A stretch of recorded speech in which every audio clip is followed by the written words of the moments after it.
morning. Good morning, ladies and gentlemen of the Philippine Press.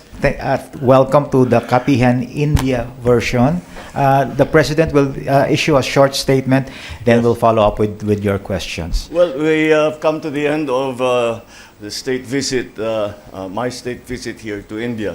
And I must say, I'm very, very encouraged by the exchanges that we have made, both with the government of Prime Minister Modi and of President Murmu, but also the exchanges and the discussions that we have initiated between business leaders of India and of the Philippines.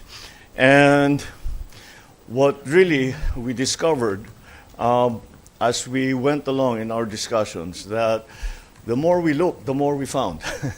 In other words, the more we discussed what are the possible areas of cooperation, the more areas of cooperation that we found. Sasabihin natin, we talked about agri. Pag pinag-usapan yung agri, napupunta yung usapan sa digital. Pag napag-usapan yung digital, napapag-usapan ang defense and security. It really just the whole range of possibilities has now become clear to us.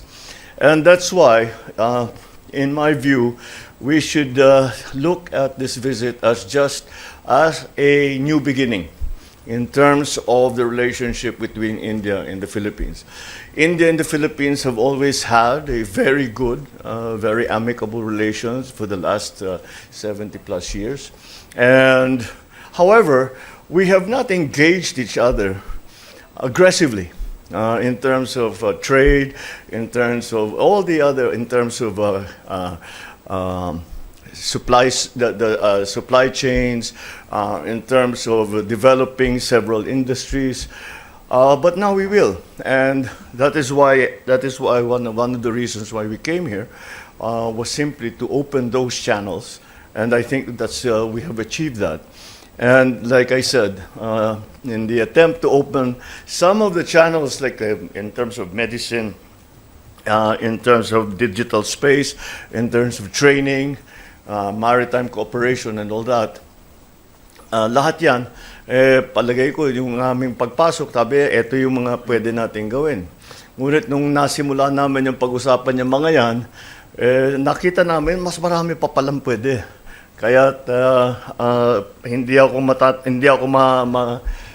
magugulat kung ang mga susunod na buwan ay magdadatingan dito mga Philippine businessmen at pati na ang mga iba't ibang ahensya ng gobyerno ng Pilipinas. Kaya I am very, very pleased with this visit. I am very happy with the results, and I am very glad that we have opened these new lines of communications with India, and I'm sure that this will be to the benefit of both our countries. All right, so let me open the, Mr. President, the first question will be coming from Eden of Net25. Mr. President, good morning po. Good morning. Mahirap pala ang modyo. Ito po, reaction lang po ng Malacanang dun po sa GSIS investment po sa isang online game gambling, yung DG Plus daw. Paano po, pero nalugi yung kanilang investment. Isa po ba ito sa mga factor kung bakit may apprehension ang government? No, nothing. I didn't even know about that. Hindi ko alam na may ganun yung GSIS. But no, the revenue side of it is simply not a part of the discussion. Of course, we use that revenue that we are collecting, but that's not really the main point. The complaint against any of these activities is really the social cost. So yan ang pag-aralan natin na mabuti. That is why we are organizing I don't know what you call them. Internally, we're calling it a conclave. To put all of the interested parties, such as, of course, CBCP has been very vocal on their position, so they must be heard. Then we have to hear about from experts on addiction. We have to hear from parents and from teachers as to what the effects are on children. We have to hear from the police what are the effects in terms of criminality. And we really have to examine what are the options. Ano ba talagang policy natin dapat gawin dito sa illegal gambling? Because it's not that simple. Ang nagiging sigaw lagi, ban this, ban. Ganito, example lang. Ano ang nangyari sa Isabong? Binan natin, natigil ba? Magkano ang pusta sa Isabong? 50 centimos. So, lahat talaga nadadamay. So, let's use that as an example. Successful ba yung pagban natin sa Isabong? Kung hindi, bakit hindi naging successful? Yun ang mga kailangan natin pag-aralan. Eh ngayon, since nakita natin na nagka-problema, paano natin ayusin yung problema? Ang solusyon ba ay mag-ban o iba yung gagawin natin? Yun ang question ngayon. Ano yung gagawin natin? Kung hindi ban, ano yung gagawin natin? That's what I'm hoping all of these different sectors of society will lead us to a good answer. Siyempre, pakikinggan din natin yung pagko, magkano yung kinikita nila, pakikinggan natin lahat. But all of that, but we have to hear from everyone because it's not a simple, in my view, ako lang I don't want to influence anyone's opinion here until we hear from the group who will be examining the question. But in my opinion, ban will not take care of the problem. We have to be a little bit more measured in our response. So sa ngayon po Mr. President, wala pa pong plano ang gobyerno na magpatupad ng total ban sa illegal gambling, despite the fact po na yung illegal gambling ay nakaka-addict gaya po ng illegal drugs at nakakasira po ng pamilya. That's the thing. What is the problem? Is the problem online gambling? Or is the problem na addict ang tao o nadadamay at natuturuan ng mga bata na magsugal? That's the problem. So let's solve that problem. You know, ang nagiging online gaming is evil. Hindi naman, okay, hindi ban natin. Hindi ba? Ganun, nandun ang usapan ngayon when it comes to online gaming. Pero hindi naman, kailangan talaga may tendency kung minsan tayo dito sa atin, pagka may problem, ban. It's not necessarily the solution. Maybe it is. Baka pagkatapos ng usapan nila, sasabihin, kailangan talaga iban. Di iban. Pero pag-aralan natin na mabuti. Huwag tayong basta pabigla-bigla yung tinatawag. We have to be measured in our responses. If it comes down to a ban, then we will ban. But if there are better solutions than a ban, we will take those on. Thank you, Mr. President. Then Kenneth, PTV4. Mike. Hi, sir. Good morning. Sir, you have mentioned that you had a bilateral meeting with President Murmu. Yeah. Sir, ano po yung mga specific na napag-usapan po ninyo at paano nyo po ito nakikita na makatutulong po sa pagpapatibay pa ng relasyon ng Pilipinas at India? Well, most of the detailed discussions, karamihan ng yung usapan na medyo detalyado was with the Prime Minister. Ang pinakiusap ko sa Pangulo, Murmu, kailangan ko yung sabi, I asked her, we need your support. And these are the areas that we are interested in, that we are going to pursue. And we need her support as President. Hindi naman rubber stamp ang Presidente. Kailangan na aprubahan din niya lahat ng mga ating nais na gawin. So that was the essence of it. We spoke in general terms. But because by the time I met with the president, by the time I met her, we had already had some discussions. So may resulta na ng konti. At sabi ko na nga sa kanya, ito yung mga aming nais gawin, ngunit kailangan namin ng suporta mo. And she agreed. She says this is good for both our countries. Thank you. Arlene from ABS-CBN. Good morning, Mr. President. Mr. President, may we know how much or any figure kung ilan yung pledges or investments na may uuwi po sa Pilipinas, or any ballpark figure on how many jobs can be potentially generated from these? Well, in terms of actual total direct investment, we have already secured $446 million in terms of actual direct investment. But that is already what we have decided at the end of this trip. Pero marami pang papasok dyan. Hindi pa yan, kagaya ng aking nasabi, simula pa lang yan. And we are hoping that we have generated interest in several other areas. At kung yung estimate lang namin dyan, with the several other areas, is the potential for investment of about $5.7 billion. So malaking bagay talaga.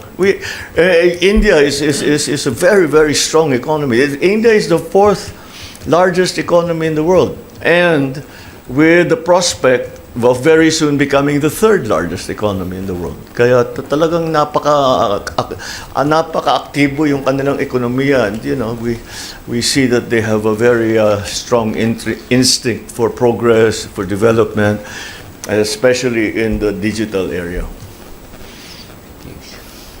Next question, Mr. President, from Kathy from Manila Times.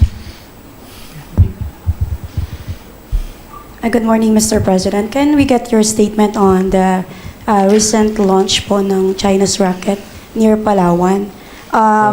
May mga expert po na nagsasabi that if open po ba tayo sa filing of another case against China before an international tribunal? And ano po yung ating next legal step kung sakali po?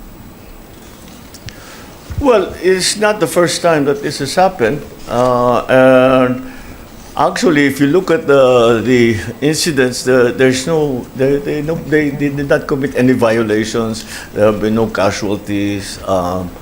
We just wish that perhaps they could warn us a little earlier so that we know that the path of the rocket, where the path is, and kung magbibitaw sila ng stages kung saan babagsak.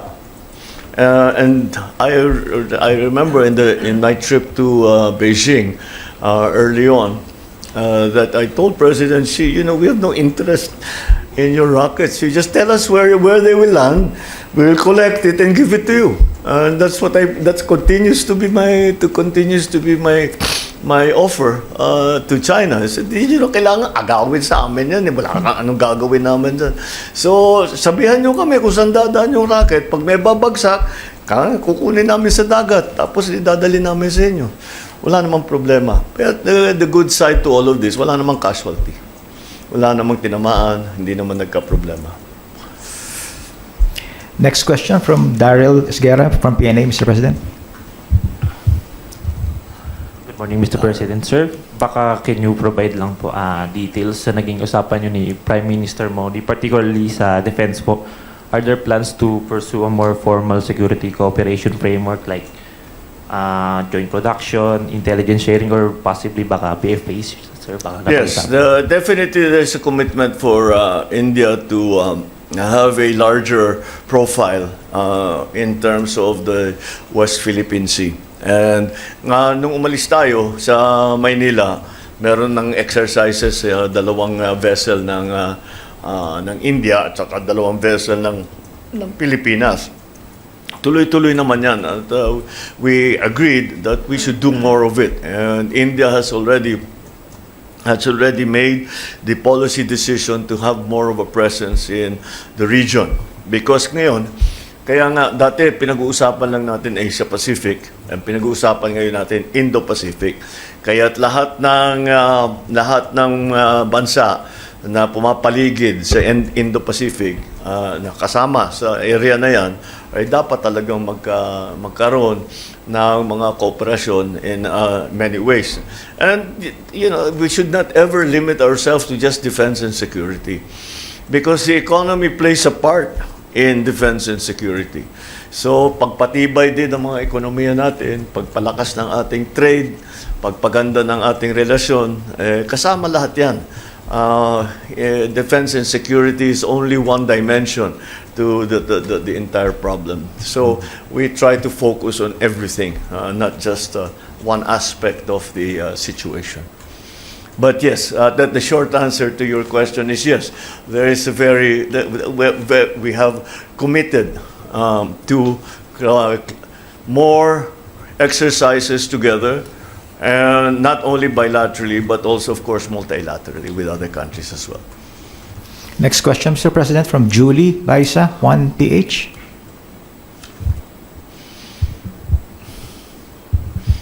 Good morning, Hi. sir. Hi, Julie. Sir, can we ask your thoughts or reaction doon sa Senate's decision to archive the articles of impeachment against VP SARA? One of the framers po ng 1987 Constitution, si Attorney Christian Monsod, said it amounts to a dismissal. And you've mentioned, sir, It amounts to? to a dismissal po. No, let me clarify that. The merits of the case were not examined by the Supreme Court. This is not, doesn't mean, this does not decide the merits of the case. It just talked about procedure. So the procedure was faulty, was lacking. So yun ang assessment ng Supreme Court. It has no bearing on the rightness or wrongness of the impeachment case. And your reaction, sir, dun sa naging pagboto po ng Senado to archive? Nasabi niyo, sir, ano kayo? Interested observer po kayo. Kaya nga, so I've observed that they voted in, that's it. I keep telling you, the executive has no role in this. The president has no role. I'm an impeachable officer. I cannot involve myself in any of this. So, it's really the Supreme Court, the Senate, and the House. So yun ang kanilang. That's where the decisions were made. Well, on the issues between the House, the Senate, and the Supreme Court. The Supreme Court has decided, and like I've said, that's it. That's the Supreme Court has decided. Thank you, Mr. President. The next question from Chanel, DCXL. Good morning po, Mr. President. According to COMELEC po, wala na daw pong formal signing for the bill postponing the Barangay and Sangguniang Kabataan elections, and that you will instead allow it to lapse into law on August 14. But on your part, sir, have you reached a decision on whether to sign the bill or let the bill? No, I'll sign it. I'll sign it.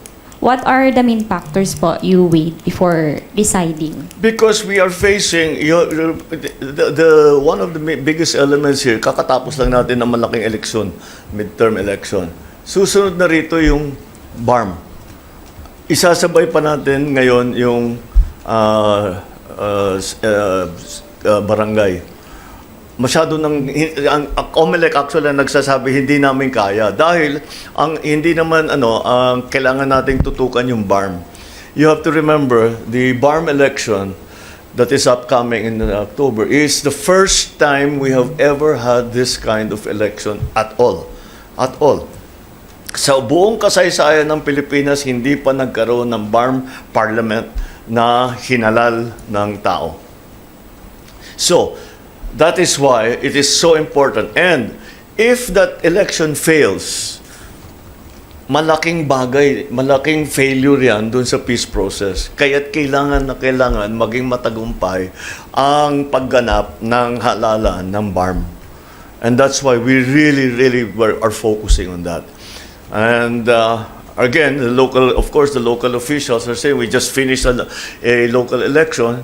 Magkakaroon na naman tayo ng barangay election, parang ganun din eh. Halos ganun din.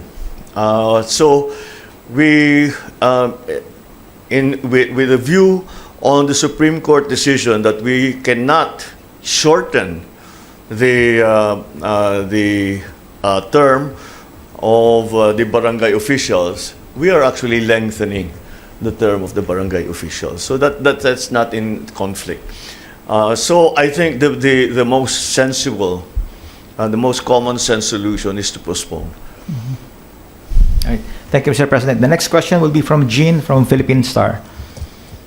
Good morning. Good morning. You've declared a hardline approach against corruption, even against allies. And impeachment developments aside, how can people still be confident in our accountability mechanisms given all the political noise? Again, there has been no trial. So the merits of the case have not been examined, tried, adjudicated, argued, discussed. So accountability just doesn't come into it. People have to understand, it is a procedural question. Sinabi, mali yung date, hindi tama ang pagkagawa ng House. Walang kinalaman doon sa laman ng impeachment complaint. Kung hindi, kung paano yung pagka-handle ng impeachment complaint. Sir, how would you address her standing corruption allegations? I'm sorry? How would you address her standing corruption allegations? Those corruption allegations? Outside. Well, we have already COA, we have already all of this. I'm sure the House and the Senate will start to conduct further investigations on this because it's really within their purview. So we have all of the mechanisms that are available to us in terms of checks and balances. All we have to do is to try and get some answers. That's it. We have to make very, very clear to everyone that the Supreme Court decision does not have any bearing on the rightness or wrongness of the merits of the impeachment case. They're not saying that there was no wrongdoing. Neither are they saying that there was wrongdoing. All they're saying is that you did not handle it properly. That's it. That's why accountability just doesn't come into it here. It's an entirely highly tangential matter. It is not a central point in the discussion. Yeah. May importante na maliwanag sa tao yun. Kasi sinasabi, yung the natural reaction, hindi ka abogado. Hindi ba sasabihin mo? Sabi ng Supreme Court, hindi talaga totoo. Wala namang ginawang mali pala. Hindi yun ang sinabi ng Supreme Court. Ang sinabi ng Supreme Court, hindi tama yung pagkahawak ninyo sa House, ang pagkahawak ninyo doon sa impeachment complaint. Yun lang. So, accountability doesn't come into it. It does not question our accountability whatsoever. Ang COA nandyan, they can examine all of this, and much of this will be, I'm sure, because we are coming up to the budget process. Palagay ko, maglalabasan na naman lahat yan. Thank you, Mr. President. We have 2 more questions, Mr. President. Yeah, sure. The next one will be from Richmond, from Daily Tribune. Morning, sir. You previously mentioned about strengthening the semiconductor industry, and India is being considered as a manufacturing hub, as well for these products. India, sir. India is not a big semiconductor. No, sir. Malakas sila sa digital talaga, pero hindi sa they are very, very they are leaders in many aspects of the digital space. But meron silang production ng semiconductor, pero hindi sila major player when it comes to semiconductor production. Sir, to clarify about the production of the mobile phones, they are some products that have grown popular brands now are being made in India, yung mga mobile phones, sir. So, with this, sir, is the Philippines seeing a deeper cooperation for this sector, especially now that we have elevated into a strategic partnership? Yeah. Well, yeah, that's exactly correct. The strategic partnership provides us a basis now of having more engagements. But the engagements that we are really exploring are in analytics, IT. There was even a proposal for additional towers. You know, we have the Common Towers program. May kumpanya na lumapit sa atin na nais tumulong. Magtatayo sila yun lang ang trabaho nila. Magtatayo sila ng tower para tulungan yung programa natin mapabilis. So these are the entire range, the entire gamut of activities that fall under digital activity we explored, and certainly marami talaga because we talked about AI, we talked about even training. because magaling sila dito sa India. Magaling sila, marami silang napoproduce na very well trained, na pwede talagang makipagkompetensya sa labor market, who we can take on and who will help us in our digitalization. So, malaking bagay sa pinag-usapan namin yung digital. Malaking AI, we talked about AI, about telecom, about IT. Ang magaling talaga sila dyan. World leader sila sa ganyan. Kaya napakalaking bagay kung mapalalim natin yung discussion natin with India when it comes to those. Eventually, to bring those technologies to the Philippines. And which is always something, yung transfer of technology, siyempre. At saka yung mag-training. So, yun ang inuna namin. Baka pwede kami padala ng tao dito sa mga institute ninyo. Tapos, pagka medyo marami na kayong naturuan, pumunta naman kayo doon para tignan ninyo yung sistema namin and what are your suggestions to make it better. That's what I was saying, is that the more we look, the more we found. Yung pagka yun lang yung sa digital, sabi, pwede natin gawin to. Hindi, pwede pa rin ito. Pwede pa. Ang dami talagang pwede. And India is very ambitious when it comes to the digital space. So it's good to see. It was very, very important for us to see. Ano yung direksyon nila? Ano sa assessment nila papunta ang AI? Saan pupunta ba yan? Ano ba yung ano ba yung mga kailangan natin gawin? Because like we keep hearing AI is a very powerful tool, but like any powerful tool, it cuts both ways, right? So paano natin babantayan yan? How do we all of these things, cybersecurity na pag-usapan natin. Siyempre napupunta na rin sa defense and security, pero but that's not necessarily for the armed forces. It's also for the banks, businesses, the government. Ayun, kailangan natin yung cybersecurity kasi nandun talagang frontline ngayon. And being, as I said, a world leader, India has a lot to offer in terms of experience, in terms of training, in terms of all of the things that we in the Philippines need to develop our own digital space. Is the phrase that I always use now. Is, we need to develop that, and we can see how to handle, for example, how do you handle AI? Kasi nga, siyempre, alam natin lahat yung good side. Alam natin, pero yung merong medyo not so good side, right? So how do we handle that? How do we work around that? And then not only in the business field, but also in the political field. What is social media? Where is it headed? How do we deal with it? What misinformation, disinformation, fake news, all of that. How do we deal with that? What are there methods that we can use? Maraming bagay talaga, sobra. Yeah, like I say, ang dami talagang pwedeng gawin with India. There really is. And what was going in my head every time that I was talking to people, I said, why did we do this earlier? We should have done this earlier. But I'm happy that we did it now. Thank you, Mr. President. Mr. President, the last question will be from Salima Refran from GMA 7. Hi, sir. Hello. Magandang umaga po.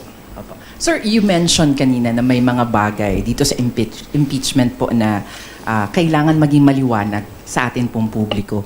Ang nangyayari po kasi, yung napapakinggan ay yung iba't ibang panig.